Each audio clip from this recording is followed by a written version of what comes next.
शरीर के बनावट देखा तनी, मैं बॉडी शेमिंग नहीं कर रहा। अरे तू काहे हमारे बार बार धो के हिलावत हो? कौन पियता रूपानी रानी गौरतारू करा खातिर बा कि तहार भइल बा जवानी कटा। अरे की बियाह बिना बिगड़तारू। ये उम्र में है जवानी लेके ज्यादा दिन कुंवार ना रह जाला। लगवा लो मोहर, गवाए लगी सोहर। का भैया नहीं कोई है तो इधर इतना लोग हैं। का भैया बॉयफ्रेंड वाले रेडी है ना? बाप लड़का जान दिल बड़ा सहने। लेकिन कहे के बगाना के भाव बा कि आग लागे जनुआ के बोलिए से। शिल्पी राज जी गोल बनी गाना। बात करे राई फला बोलिए से। तो जे आपके भाई कहता कि पानी पियले तू कवना इनार के हाउ। का हो गई? I love you.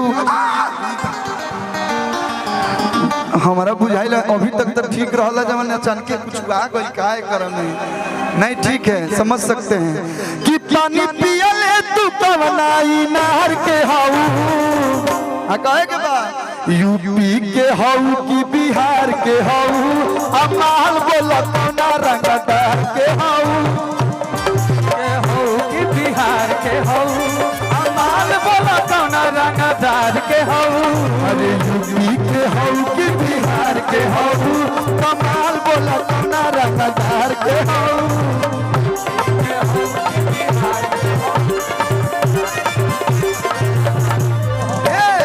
आग लागे जनुआ के बोलिए से।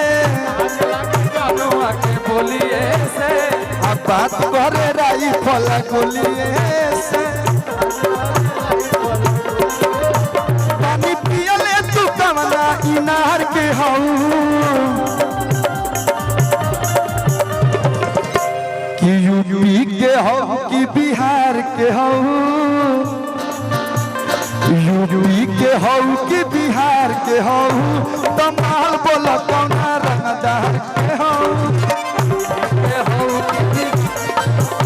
कमाल बोला कौना।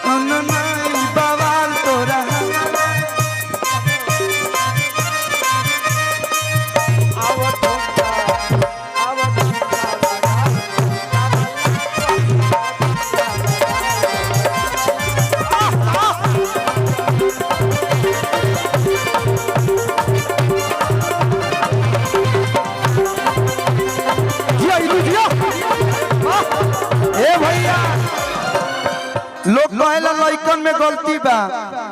अब बताई ऐसे चली है तो लइकन के का होई? लइकन में गलती बा भैया। ओढ़नी ले ले बालो, लेकिन ओढ़नी के कोनो काम हम और लड़कियों के नहीं, केवल ये लोग खातिर बोलत नहीं।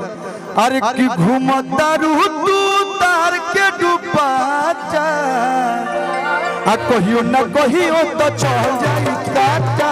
कहियो ना कहियो तो चल जाई काटा। कहियो ना कहियो तो चल जाई काटा। तो जे शिल्पी जी गोले बने गाना में जाते रहता रही रोगिरी में। हाथ धो दे बजाने से फ्री में। आया भैया सोवखिन बोलो ना हथियार के हाउ।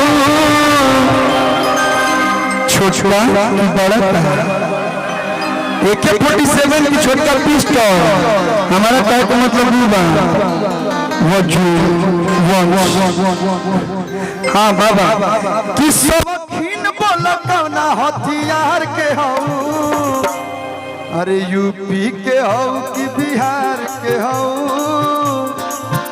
अरे यूपी के हो कि बिहार के हो, तो महल बोला कौना रंगदार के हो, यूपी के हो कि बिहार के हो, तो महल बोला कौना रंगदार।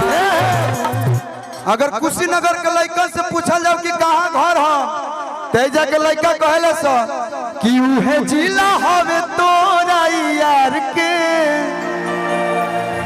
कि उहे जिला हवे तोरा यार के, आ जहाँ लइको सबक रखे हथियार के, उहे जिला हवे तोरा यार के, जहाँ लइको सबक। भैया भैया हम दबंगई वाला गाना ना गाए, लेकिन भैया लोग प्यार दे लोग तो तनी तनी 20-20 में गावत रही ना।